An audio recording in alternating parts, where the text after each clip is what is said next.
আজকে আমরা ম্যাথের ম্যাজিক শিখবো। এই ম্যাজিকটা কিন্তু ছোট ছোট বাচ্চাদের জন্য খুবই ইফেক্টিভ একটা ভিডিও হবে।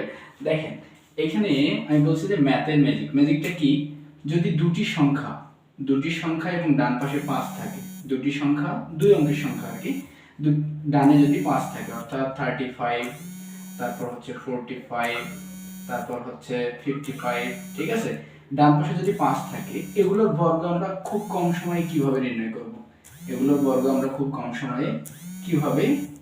করব, ঠিক আছে, সেটা আজকে এই ভিডিওতে শিখবো। দেখেন, এটা কিন্তু ছোট্ট সোনামণিদের জন্য খুবই ইফেক্টিভ একটা ভিডিও হবে। দেখেন, এখানে 25 এর স্কয়ার আছে, এটা কিভাবে নির্ণয় করব? প্রথমে এই 5 কে স্কয়ার করব। 5 কে স্কয়ার করলে কত হয়? 25। তাহলে 25 আমরা ডান পাশে লিখব। এটাই কিন্তু অ্যানসার। প্রতিটাতে কিন্তু 25 আসবে। ক্লিয়ার? 25 প্রতিটাতে আসবে। এখানে দেখেন 2 আছে না?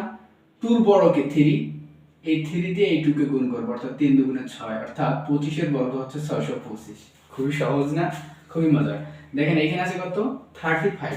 তাহলে এই 5 কে আগে স্কয়ার করব। 5 কে স্কয়ার করলে কত হয়? 25 থাকলো এটা।